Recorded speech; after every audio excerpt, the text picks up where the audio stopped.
Are your actions and behaviors of today in alignment with your goals and vision for tomorrow?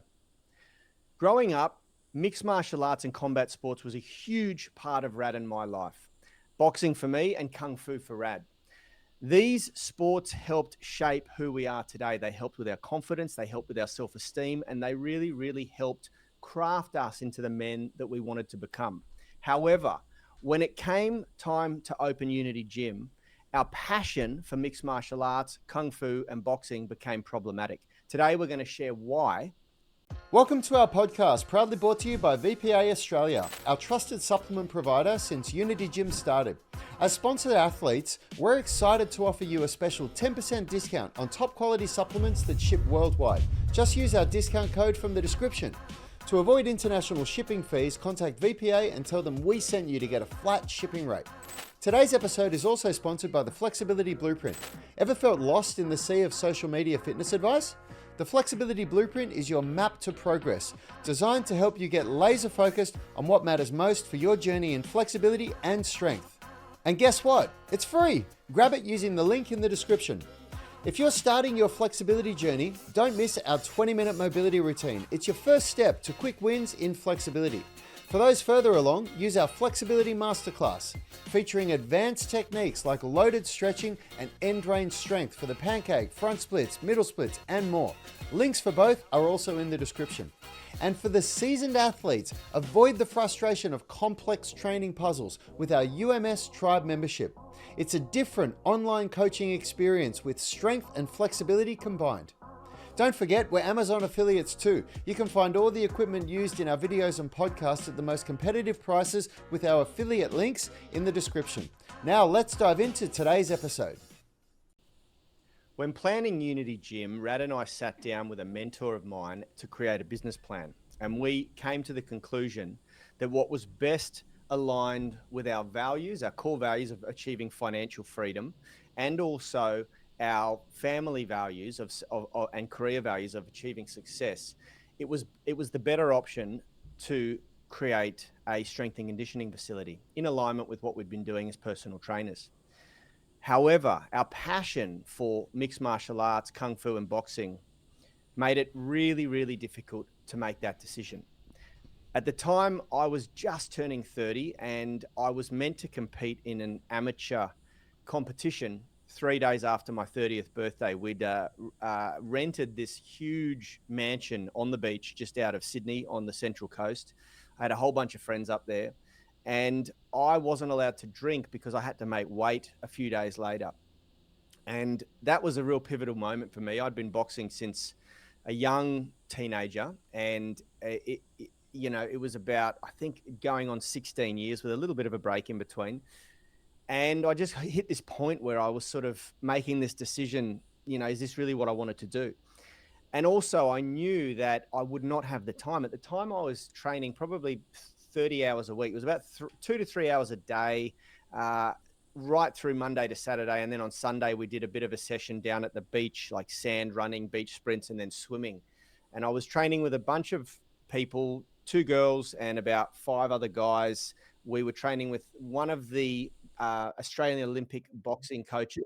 And yeah, we were a really tight-knit, very competitive group. And so I made the decision at the time, knowing what we were in for with Unity Gym and knowing that we weren't opening a mixed martial arts or boxing gym, to stop boxing competitively, to hang up the gloves and focus more on leveling up my skill and knowledge around strength and conditioning, powerlifting, bodybuilding, the types of things that we were going to be offering at Unity Gym. Unfortunately, much to my dismay, Rad chose not to take that path. He was still so into his Kung Fu and diligently practiced every day, which was very admirable, but it was in conflict with our vision, with our goals for our business.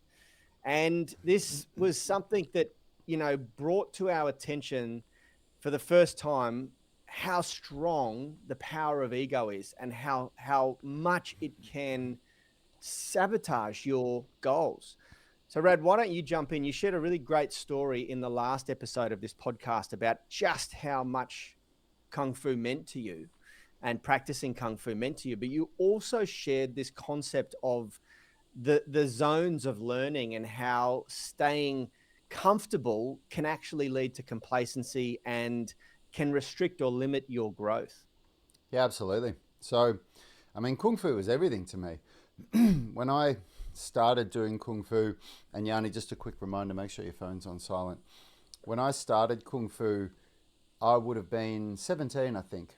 And we were talking before, because if you haven't listened to all of these episodes, last episode we talked about the things that motivate people. And when I started Kung Fu, I was motivated by the pursuit of power. And what I mean by that is I was a very scrawny kid, and we lived in an area where there were often fights at parties or at social gatherings, or just as a teenager, even if you just went to the city in Sydney back in the 90s, there'd be Muppets there that would pick fights with you, and I was just completely incapable of defending myself. I was very very weak and scrawny. And so my initial motivation was that didn't want to be that person. I wanted to be a person that felt a sense of power, that felt a sense of confidence if I walked down the street and saw people that looked threatening. And to this day, I've still never even been in a fight. I don't like fighting. It's not something I like to do. And that's after 15 years of dedicating myself to Kung Fu. So what happened was, for the next 2 or 3 years, Yanni and I we really applied ourselves to martial arts. And first it was kickboxing, boxing and kicking. And we did that for about 2 years, 5 or 6 days a week. We used to spar at home every day after school, sometimes even on the weekends. And, we got good enough that I lost that fear of, I'm now somebody that's useless. And then I started to develop a passion for Kung Fu. And originally, the passion from Kung Fu came from, I just wasn't interested in kickboxing anymore. And the only martial artists that I knew about, because I didn't even know what style of martial arts people did. And this was before the internet. Well, the internet was in its infancy. So I didn't even know how you would use the internet to find anything back then. And the only martial artist that I knew that I really liked and that I knew what he did was Bruce Lee. And I knew that Bruce Lee did Wing Chun when he started. So I started doing Wing Chun. And I fell in love with it. Absolutely loved Wing Chun. I did that for about 2 or 3 years.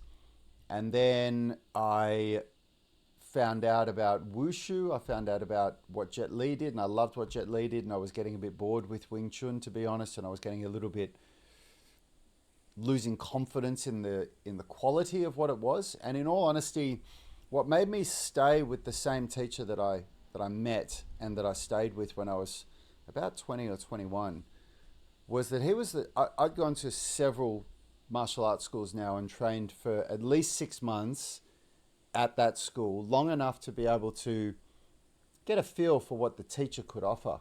And this teacher that I ended up staying with for a decade, he was the only teacher he was really good. He was a very, very good fighter. And he really made me feel like if you've ever done martial arts, there's a lot of people that I worked with where after a couple of months, I was really questioning whether they were as good as what they were sort of making out that they were. But this guy, there was no question about it. He was very, very good. So I stayed with him for about 10 years, and my motivation of wanting to be a powerful person switched to the motivation of self-mastery. I was very, very consumed with self-mastery, really wanting to get good at Kung Fu. And it completely defined who I was. If you ask anybody that knew me in my 20s, I did so much Kung Fu back then that I used to wear my Kung Fu uniform just throughout the day because I just couldn't be bothered changing. I'd be training in the morning and I'd be training in the evening, and I used to just wear it. It was comfortable clothing, and people would make fun of me at first, but then they'd sort of get to know me and they would stop making fun of me because it's just what I did. And so, back to Yanni's question, how hard was it to give up? It was very hard because it was who I was. It was my whole persona. And your identity. It was my identity. That's right. 100% your identity. Yeah, it and you was. didn't know anything. You didn't know anything different, and Yeah. you'd never trained. Unlike myself, who my introduction to gym was my boxing coach saying, "You are too skinny. You need to put on a little bit of strength, a little bit of muscle." You know, I started to get very competitive at boxing, and because of the enormous amount of cardiovascular training we were doing, I was. I think I remember I weighed in at about 69 kilos, and I'm roughly 6'1", 6 foot, just over 6 foot. And, you know, I've seen photos of myself. Now I look back and go, wow, I was really skinny, And yeah, I started to get serious about it. And he said, go to the gym and do some weights. And so I started going to the gym with a friend of mine who I'm still friends with, who knew he'd been going to the gym a bit. He was more confident than me, and yeah, we used to just go and basically do buys and chest every single day, biceps and chest every day. And little did I know that I was actually probably doing more damage than good, because it really affected the function of my shoulder. If you just train one side of the body, it creates an imbalance that's not good for the structure. But Rad had never had that experience of lifting weights. And so when we opened Unity Gym, we both, he had little bits of exposure, but almost more probably, you'd call it almost like CrossFit workouts, like WOD, you always trained your whole body. You never, yeah, you just didn't, you'd never really I'd done never power. followed a structured strength and conditioning program before. Yeah. I did That's right. that when I became a personal trainer. I didn't want to be a personal trainer. I just couldn't think of a way that I could make money and devote the amount of time that I wanted to devote to Kung Fu. And with Yeah. personal training, you make all your money in these blocks of time that gives you other blocks of time. So it meant that I could train Kung Fu every evening, and I could also do a decent block of training during the day. And that's why I became a personal trainer. I had no desire beyond that to be a personal trainer. I think there's two reasons why people become a personal trainer. One is the diehard gym junkie who just wants to reduce the amount of time commuting back and forth to the gym. So they Yeah. go to the gym once in the morning, they're there to work and train. And then there's the other type of person who, and I've seen a lot of these types, who decide that they hate their career and want a radical change, and they actually get into personal training because they've been working with a personal trainer and it's been so successful for them. They've got themselves healthy, they've lost Yeah. weight, and they decide, wow, I want to do this as a career, Yep. but Yeah, for but sure. they're not there because they passionately love working out, going to the gym, and Yep. often I've got friends like that who have made really successful personal trainers, Yep. but yeah, Rad, I remember when you first started at Fitness First, you were literally teaching people martial arts at Fitness First. Yeah. You Yeah, it you was. weren't teaching, and admittedly, I sort of did a similar thing where boxing was a big part of my sessions too, because it was something I was really comfortable with. And it was a big part of what we do. But yeah, it was just, we just got into it for different reasons. And I think that you you had a lot to sort of overcome, a lot of dogma, a lot of head trash, a lot of just yeah, I have these memories of you doing the rooster walk up and down the middle of the gym when we opened, and I don't know if you can explain what it is, but it had nothing to do with what anyone was there. People just had no clue what you were doing. I think I And found a. Oh, I wonder if I can find it, but I found a video of me doing the rooster walk a little while ago. It popped up as a memory on Facebook. I'm gonna oh, see. really? Yeah, I'm gonna see if I can see it. Let me see if I That's can find it. hilarious. Yeah. But look, the reason why we share this story is because there comes a time in your journey, and we're going to bring this back to why this is applicable to the peak potential planner, where you'll have everything in place, except you'll self-sabotage yourself because your ego will be stronger than your desire to achieve your goals. And this, Rad was lucky because he had me there barking at him, going, you can't do this, you can't do this, you have to change. And there was an ego present for both of us. One of them was that I tried to ram bodybuilding and powerlifting down Rad's throat, and he just was never going to be into bodybuilding or powerlifting. He just fundamentally rejected the notion that he was going to sit there lifting weights for the sole purpose of being able to lift weights better and or look better in his underwear. He just was never into that. And I can certainly relate to that now. At the time, I found that really bizarre. Then, but then he had to really come to the realization that we had made a decision and invested an enormous amount of effort, energy, and money into opening this gym with a business plan that was very much not aligned with what he was doing every day.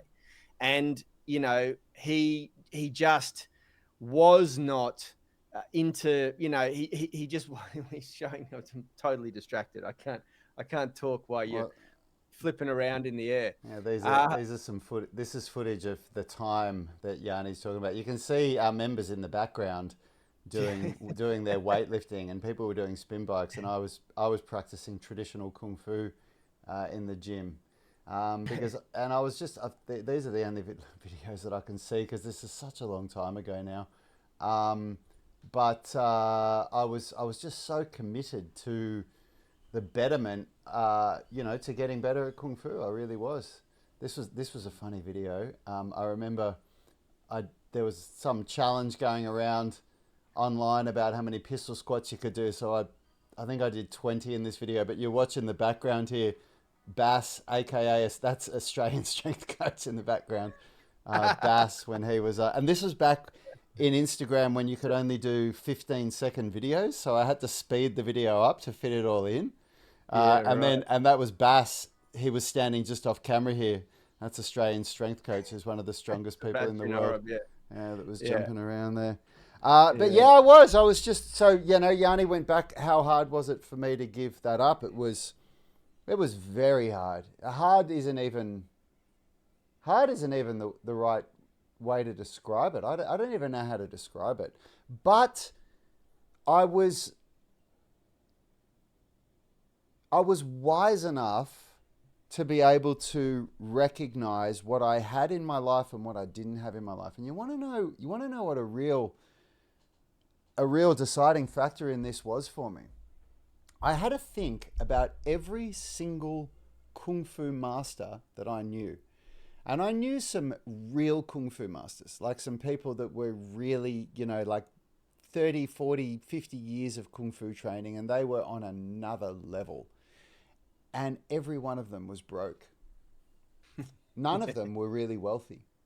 And it's a really interesting, I don't know if the word is paradox, but it is paradoxical that the persona that they have worked so hard to attain and to maintain, which is that you're this Zen person that has a level of discipline that is in the top, like 1 in a million people or 1 in 100,000 people that have that level of discipline and have achieved that level of skill and beyond skill mastery in a craft that, the 1 in 100,000 achieve. Yet they hadn't been able to find financial success with it. And there's many reasons I believe that happens with kung fu, at least. I'll talk about kung fu masters. I won't talk about other martial artists. But in kung fu, there's this whole mystical persona that the masters want to radiate, and it comes from it's the whole stereotype of what a kung fu master is, and the people that do it. They're the wolf in sheep's clothing. They're the people that you wouldn't expect to be, have the skill that they have, and that's the way that they want to be. And it was funny to observe how that translated in the modern world, because I can understand that 100 years ago and for the 1,000 years before that had its place. But in the modern world, it's the Muhammad Ali's and the Conor McGregor's that are making the real bank. They're like the people that are on the complete other end of the spectrum. And that for me was a that was something that played in my mind for months, maybe even a year or two before I made this decision, Yanni, because I was wise enough to look at the people that were so much better than me and go, wow, and they still haven't been able to make good money. And what I also observed was that, when you look at business opportunity, and here's some business tips for anybody out there. Do not start a business in an industry that isn't growing. Don't start a business in an industry that's shrinking. Like, you'd be a moron to start a business doing ads for printed paper in the digital world, right? It's a shrinking industry. It's a shrinking market. And when I looked at traditional martial arts over the years, it's a shrinking market. Like 30 years ago when we started martial arts, traditional martial arts was still something that people were interested in.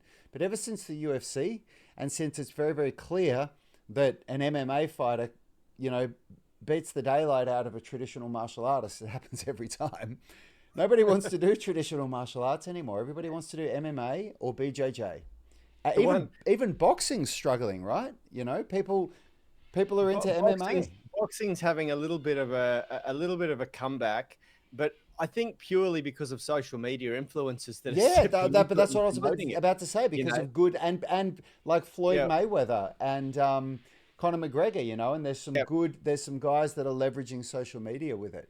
But so I was looking at those things, and I was looking at my belief and my ego, which was telling me, which was completely, and I will use this opportunity to talk about ego and beliefs, because this is really important.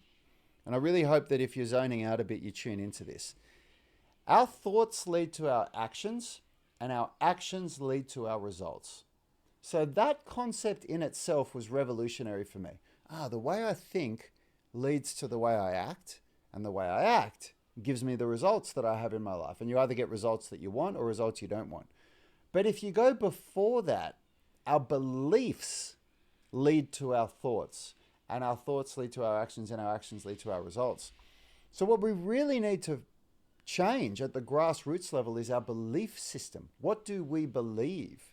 And I had believed for 15 years before this. So those videos when we were going through this process, I was 35. For 18 years, I'd believed that the best thing that I could put my time into was Kung Fu, was the betterment of martial arts. I had been sold on the belief that this was a really good use of my time, and it was a good pursuit in my life.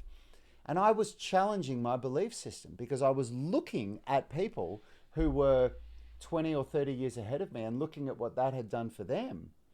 And I was wise enough to be able to go, well, I don't want that. That's not what I want in my life. And for the real thing for me was, I said it to myself like this, and I think everybody should ask themselves questions like this. I really think you should challenge yourself on this level. If I was one of the best in the world at Kung Fu, but I didn't have financial security, and I changed the way of saying having a lot of money, because I know a lot of people think of that term negatively, like a lot of money, you're a rich wanker. Money's the root of all evil, yeah. So let's not say that. Let's say financial security. So if I was one of the best in the world at Kung Fu, but I didn't have financial security, which means I'm still renting, I don't have a retirement plan, I have to lean on other people to support me, all of those things.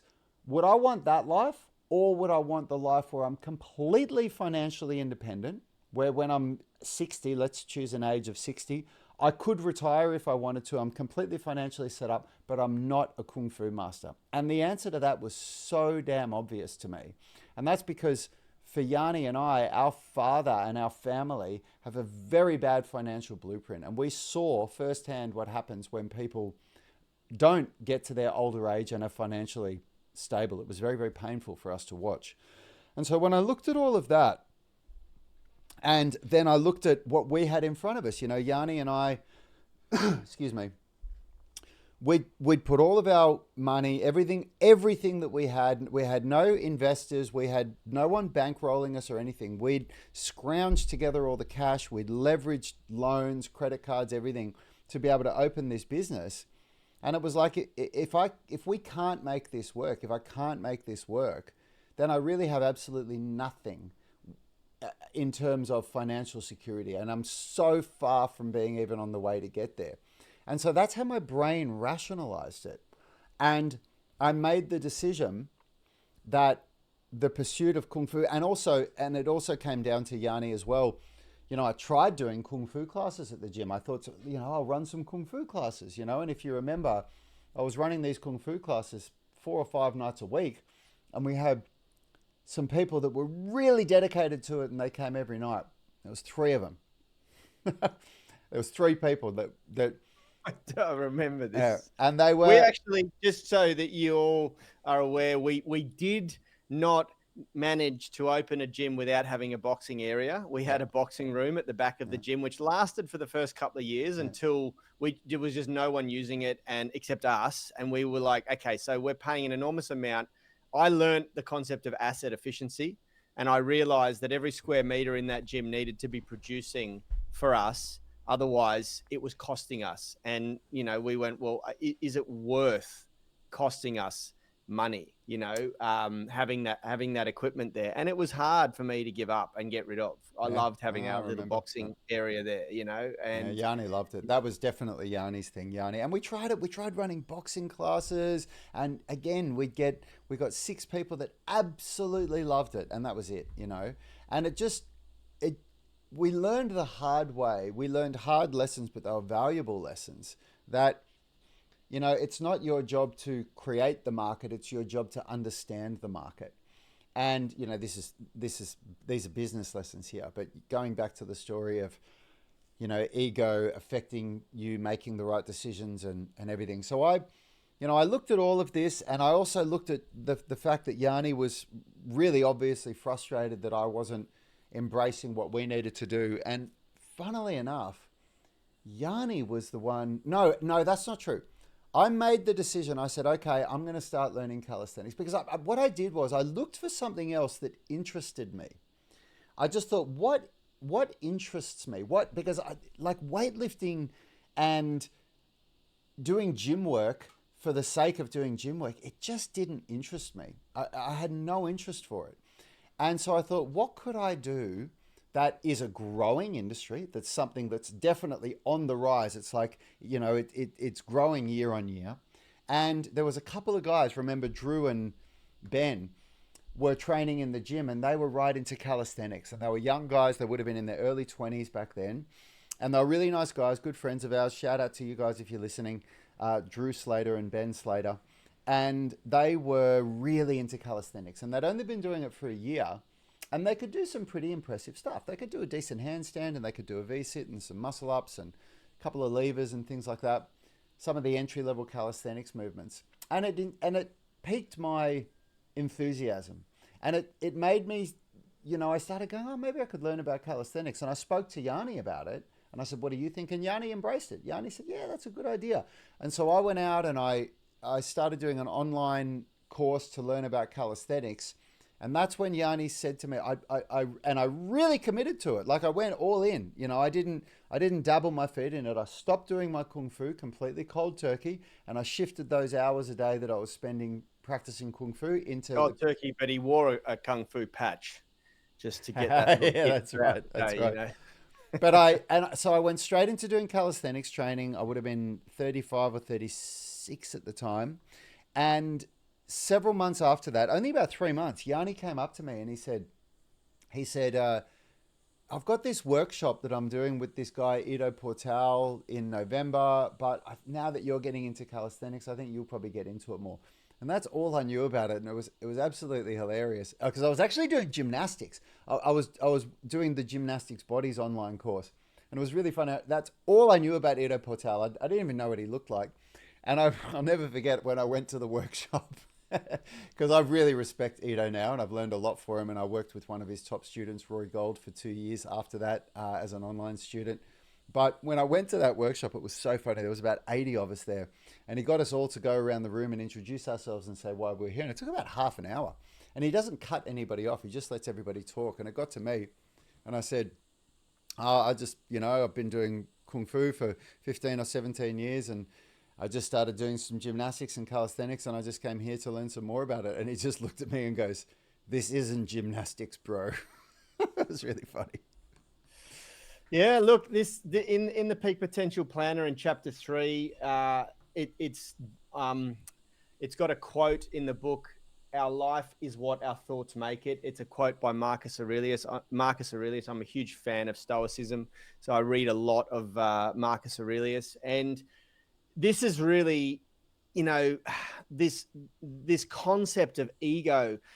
If we really break it down, the ego, it can be a protective shield, but unchecked, it basically will self-sabotage because it's trying to protect you from embarrassment, from failure, from anything that's going to you know affect your social status.